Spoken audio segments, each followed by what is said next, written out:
नमस्ते प्रणाम। आप लोग सुनिए, कन्यादान गीत है।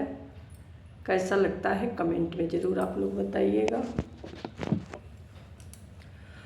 अरे कहाँ के सीन होरवा हो दूल्हा, कहाँ के हो से नूरवा। अरे कहाँ के सीन होरवा ये दूल्हा, कहाँ के हो से नूरवा। अरे के हल्काए दूल्हा डालस बेंगी से दूरवा। अरे के कारे का हल्काए दूल्हा डाले मांगी से दूरवा। अरे अवध के सीन होरवा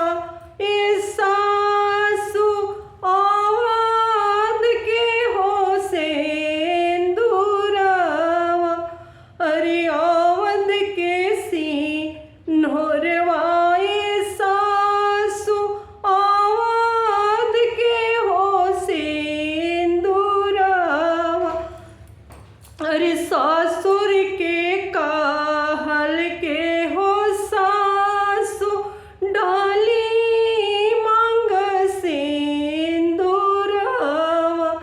अरे ससुर के कहल के हो सासु डाली मांग सिंदूरवा। अरे तानो न वाना हो भाइया कुसुम रंग चादरिया। अरे तानो न कावाना हो भाइया कुसुम रंग चादरिया। अरे ओही में छुपावाए भाइया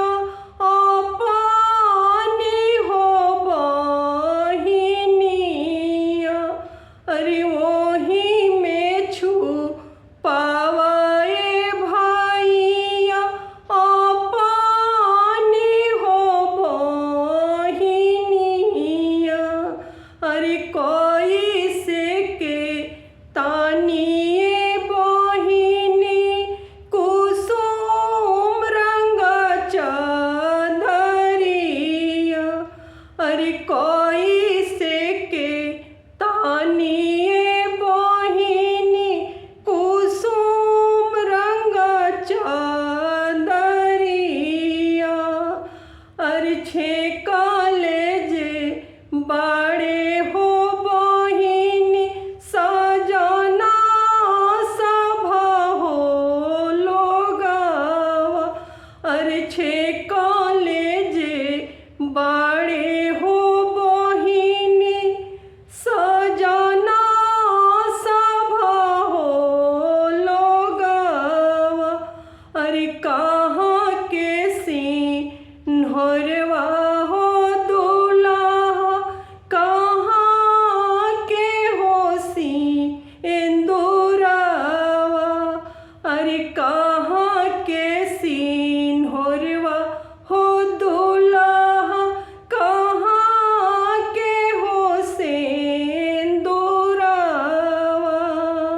अरे के कारे का हल्का ए दूल्हा डाल मांग सिंदूरवा।